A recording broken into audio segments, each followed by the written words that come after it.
What's going on, everyone? Welcome to another edition of Back Your Play with Q. As always, I'm your host, Rich Quinones. Appreciate everyone keeping us locked in. We had a blast debuting on TV Delmarva last Saturday from 9 to 9:30. So we appreciate if you guys followed up and you're viewing us as we speak. Get social with us at Rich Q on Twitter, IG, like, comment, subscribe to the YouTube channel, Rich Q on Q. So very busy weekend at sports. We had the NBA trade deadline that has just come and gone. We saw LeBron James. I don't know if a lot of people care, to be honest with you, break Kareem Abdul-Jabbar scoring record. We'll dive into that. You got top 25 on the hardwood. We'll give you some plays. And let us not forget, Sunday, Super Bowl 57, the Philadelphia Eagles taking on the Kansas City Chiefs. We'll talk about that game. I'll give you some player props from a betting line perspective and a gambling perspective. Second portion of the show, I want to get into the NBA. We'll start with LeBron, and then we'll kind of trickle down to the NBA trade deadline with the blockbuster deal between the Nets and the Phoenix Suns as Kevin Durant now, KD, goes from Brooklyn to Phoenix. We'll get into that. But this whole, LeBron James breaking Kareem Abdul-Jabbar's scoring record, a hollow record, a record that stood for so many years.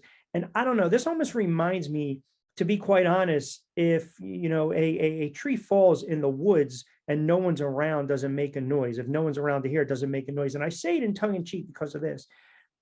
LeBron James is an all-time great, but just because you go out and you break this record doesn't necessarily equate to being the GOAT, the greatest of all time. I just don't see it. You want to stick him in Mount Rushmore, that's fine. But I'm going to tell you a couple of things, right? You think about the longevity and the consistency of one Kareem Abdul-Jabbar, and obviously, look, you older fans, the old school hoops fans, when you think about Lou Alcindor, and then obviously Kareem Abdul-Jabbar, the patented skyhook, the deadly weapon. The game in the NBA has evolved. It has changed over the last 15, 20, 25 years. You have guys right now on a nightly basis that can score 25, 30, 45, 50. We're seeing it. It doesn't matter who it is. If it's Donovan Mitchell's, if it's Luka, if it's Joker, if it's, Booker, if it's LeBron, if it's Joel Embiid for the Philadelphia 76ers, scoring is almost at a phonetical pace. Now, this is not to diminish what LeBron James has done throughout the course of his career, but let's go back a little bit.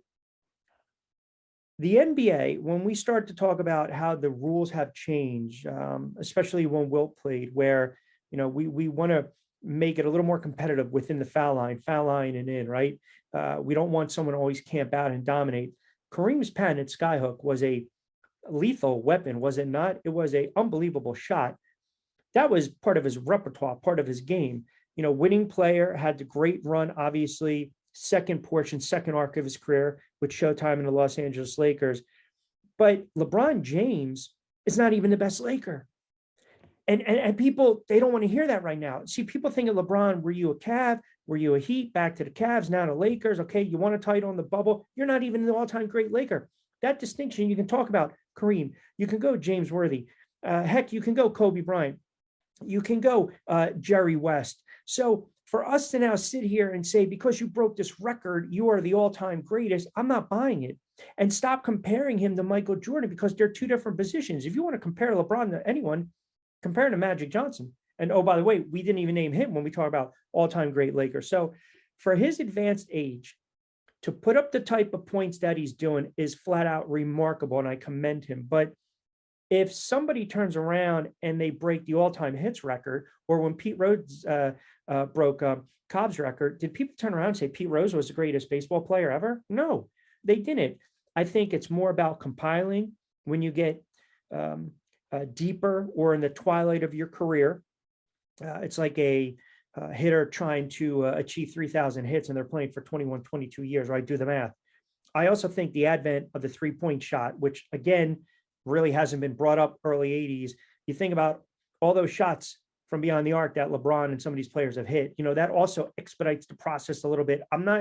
LeBron's an all-time great, don't get me wrong, but I'm not going to stick here and stick him in the GOAT status just yet, where I can give you 4 or 5 other players, and I'll still argue that Jordan is the greatest of all time. Jordan, how many NBA championships did he lose, right? None. So again, we'll save that discussion for another day. As far as the NBA trade line trade deadline, pardon me, before we hit the break. So you had Kyrie gets dealt to Dallas. Kyrie has basically said to the rest of the world in the sporting world and the NBA, I am without a doubt the most selfish, the worst player in the history of sport.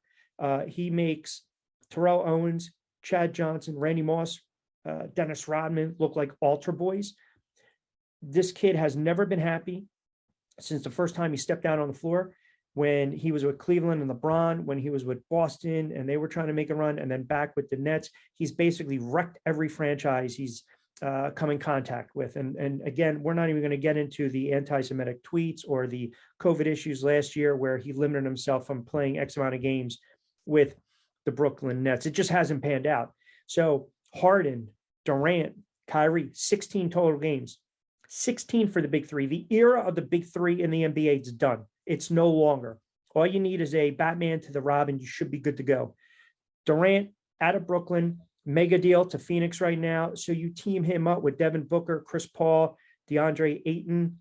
That's not bad, man. So we'll see how it plays out in the Western Conference. But I think that's a move where if you're Kevin Durant, I mean, he also won it out, right? He had the issues with Marks, and then he had the issues with Steve Nash.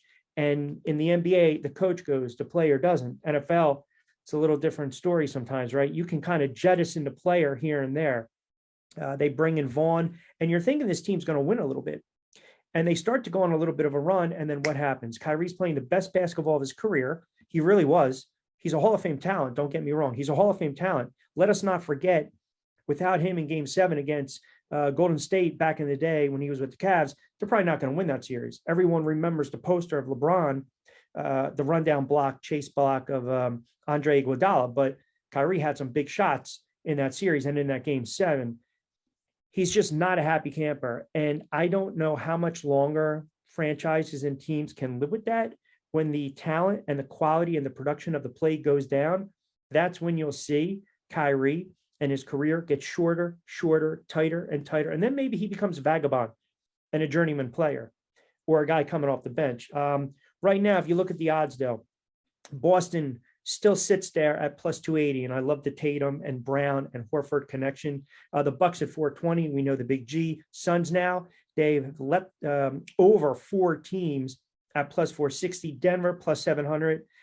You've got the Clippers are plus 1,300, and then the Sixers are plus 1,400. And it's funny because, you know, you think about the Nets and you think about the Sixers, you think about Ben Simmons. Ben Simmons refuses to dunk it against Atlanta a couple of years ago. He wants out of Philadelphia. He sits out an entire season, got the back issues, goes to the Nets. He hasn't really contributed at all. And now he's left holding the bag, right? Because there's no Durant and there's no Kyrie, and James Harden probably knew something we didn't know. So you got to kind of give credit where credit is due. Lakers obviously making a couple of moves as well. You also had the Knicks that pulled the trigger with a couple of moves. I mean, nothing that really stands out, so to speak, right? Portland, they ship Josh Hart to New York for Cam Reddish and a future first rounder. So that's kind of your look at what transpired in the NBA. But it tells you that the era of the big three, right? It's no, these super teams, it doesn't always pan out. It doesn't.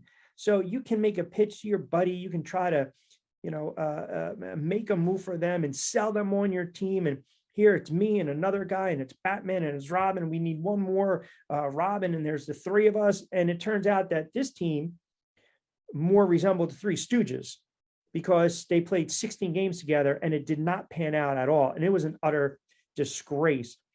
It was an utter debacle, to be quite honest with you. And it proves the theory once again. It doesn't matter if you have Hall of Fame talent. If you don't have anything between the ears, it's a moot point. We're never going to get you. You're never going to get it. And that's a classic case of Kyrie. Hall of Fame talent, but he will go down as one of the most selfish players in NBA history. He wanted more defined role with Cleveland. Doesn't work out. Gets out of Cleveland, goes to Boston, plays well. Inconsistent, though. Wants a more defined role with Boston. Doesn't work out.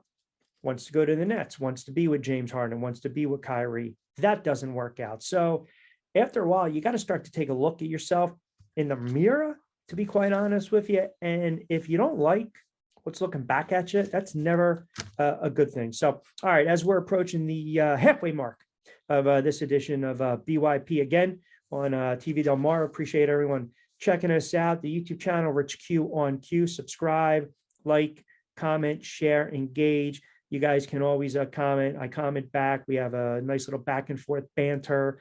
Don't forget the social media element. You can hashtag BYP, Twitter, and IG at Rich Q on Q. All right.